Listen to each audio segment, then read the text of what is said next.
Hello and welcome to English Mastery Hub, the series Study English with me. My name is Karen, and you find yourself in Karen's Corner. I hope that you're finding this series beneficial in helping you to improve your English. I would love to hear from you, so please like, subscribe, and drop any questions you may have into the comments section, and I will read every one and answer them for you in future episodes. For now, we are on our home page at English Mastery Hub, and I want to remind you of the slogan that we have chosen for this series, which was penned by Albert Einstein, who said, "A man who never made a mistake never tried anything new." If you look at that from a different angle, if we stop learning, we actually start to regress, to go backwards. Think of a young child learning to walk. Every day they may take a few steps, fall over, take one step, fall over.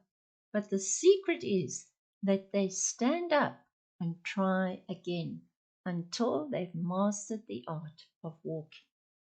And this is the same on your language learning journey. If you make a mistake, learn from it. Try and not make that mistake again and move on. And this is how we progress.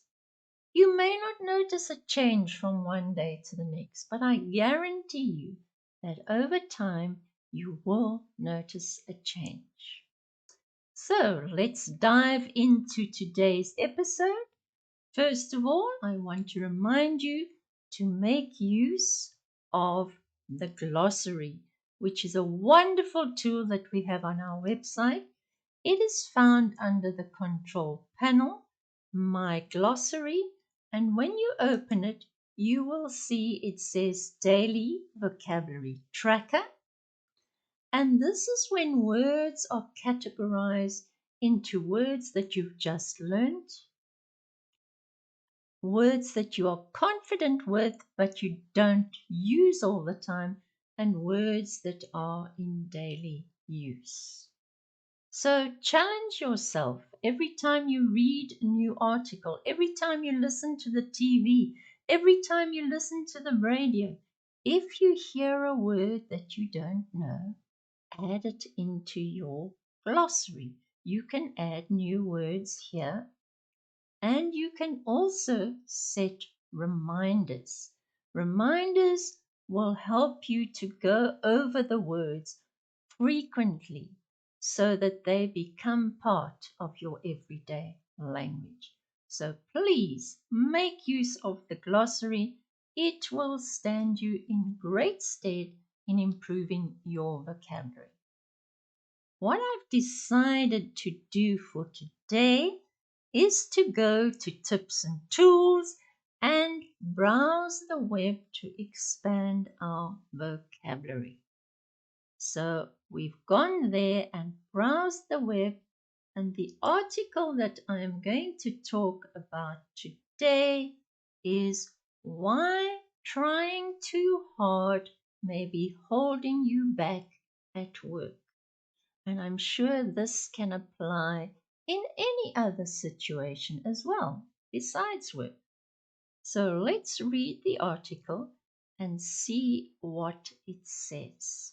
Remember to shadow me as I read, mouth the words so that you get the pronunciation correct, and this will help you with your speaking in future. So, why trying too hard may be holding you back at work? And this lady says, "It feels I am constantly setting myself up for failure or disappointment." What does that mean in everyday language? It means that I am attempting things which I'm not going to achieve, and so I'm setting myself up for failure, and with failure comes disappointment. Perfectionism has a great reputation. It's one of the most common answers used in a job interview when we get that dreaded question, what are your weaknesses? We grow up believing is good enough. Let's look at the word pent. I get so pent up.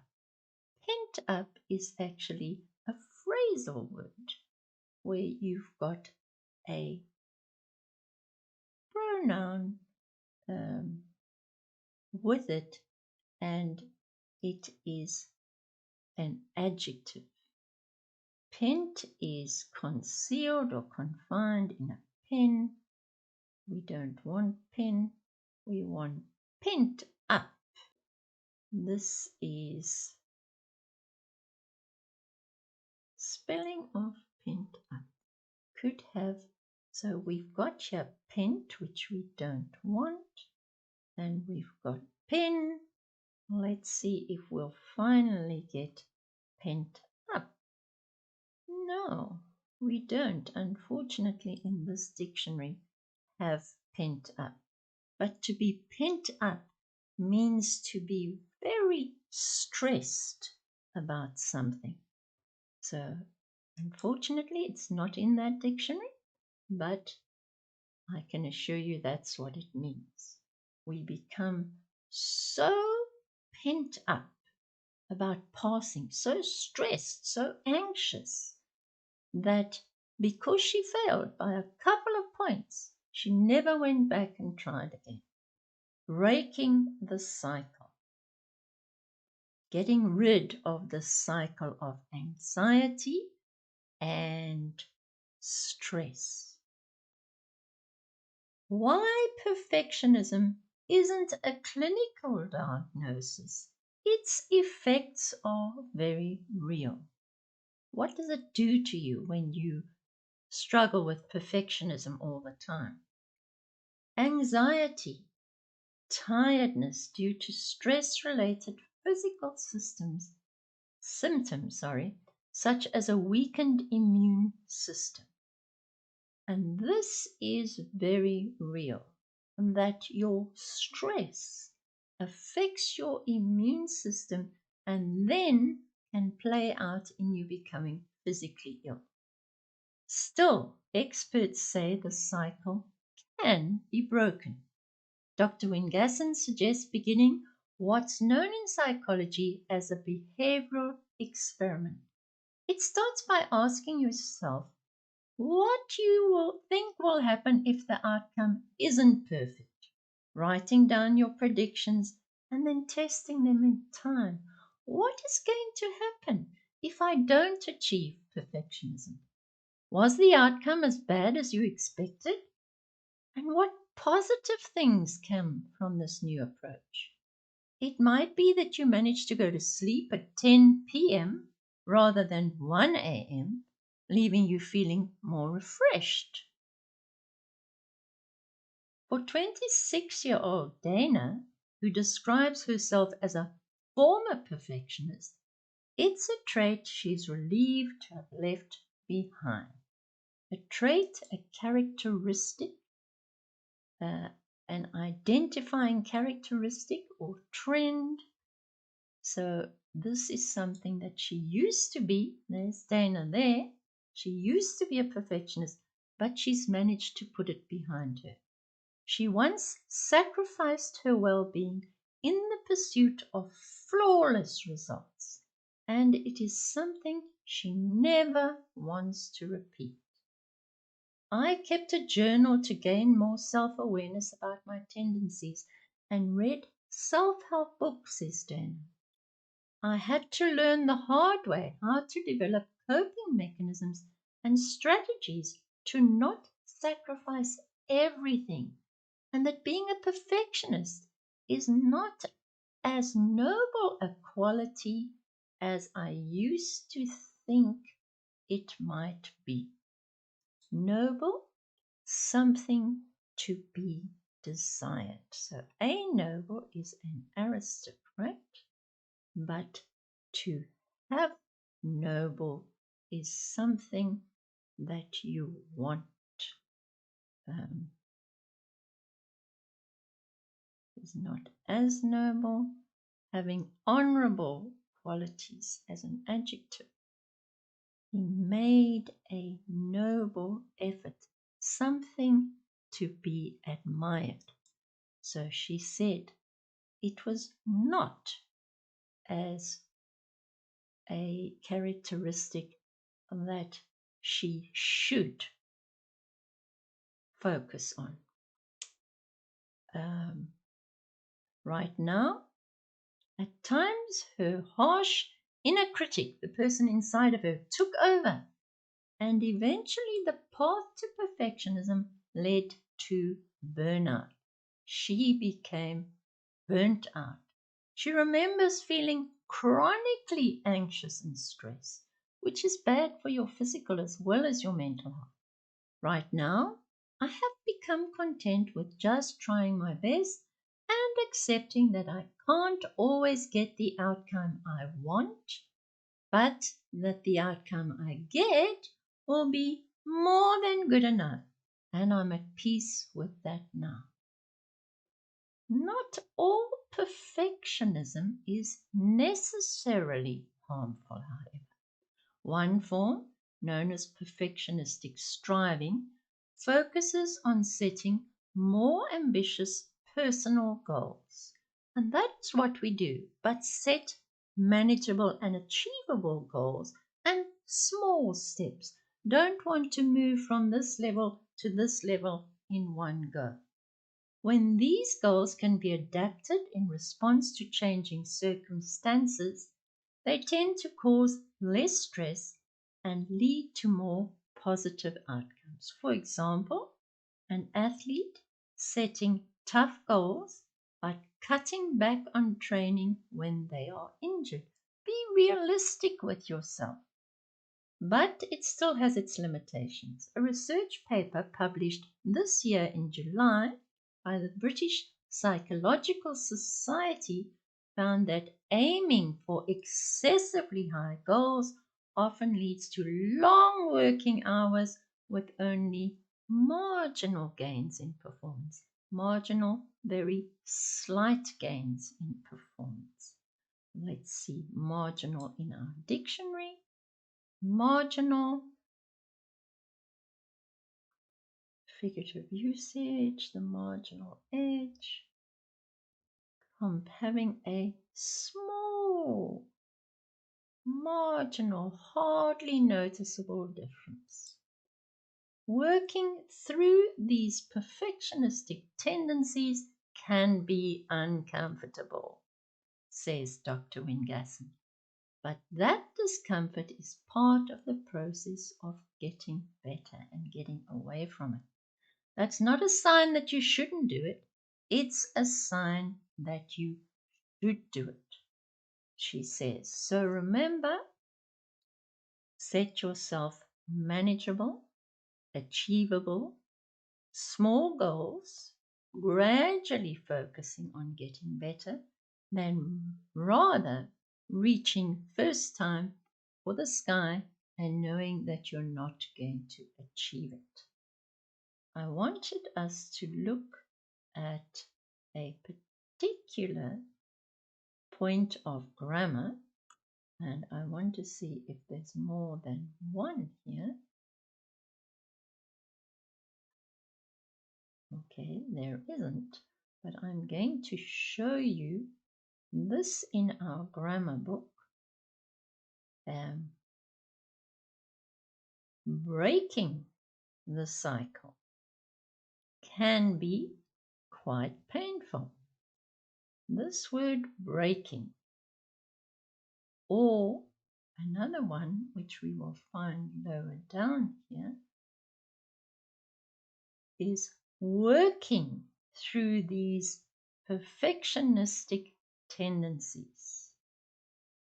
This is when we take a verb to work, or to break, and we use it as the subject of a sentence by adding ing, and this is known as a gerund.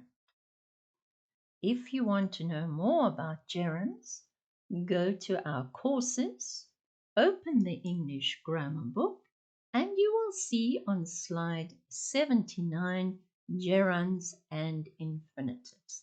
Let's go to that slide, type 79 into our window and go there. Gerunds and infinitives. And as I told you, a gerund is when we take a verb and add ing, or an infinitive when we take a verb and add to. So, examples. Some words change their meaning. I regret saying. That is a gerund. I regret to inform you. That is an infinitive. Here is another gerund. I enjoy reading books. She suggested going to the park. So these are gerunds, and you can use them like swimming is my favorite exercise. So you use swimming as the subject of the sentence. Take the word swim and add ing. Well, let's see if we have some here. Examples. I remember looking. So gerund plus ing. He stopped smoking. I'll never forget meeting. So these are verbs that we use as adjectives or as subjects of a sentence, and we put them in the gerund form. So I hope you learned more about gerunds. Walking is my favorite exercise. Swimming is my favorite exercise. Going to the gym is my favorite exercise. So we often use these verbs with ing, and we do not always know that they are called gerunds. So there, I hope you've learned something more today, and I hope to see you again next time. We have more slides here with I tried calling him. The car needs washing. She helped clean the house. She helped to clean the house is then an infinitive. We don't want to mix the two up. For example, I prefer walking. I prefer to walk. You can use both. One is the gerund and the other one is the infinitive. Good. That's where I'm going to leave it today, and I trust that I will see you again next week. Please, if you have any questions, drop them in the comments section. Any suggestions, I would love to hear from you. Have a great week. See you next time. Bye-bye.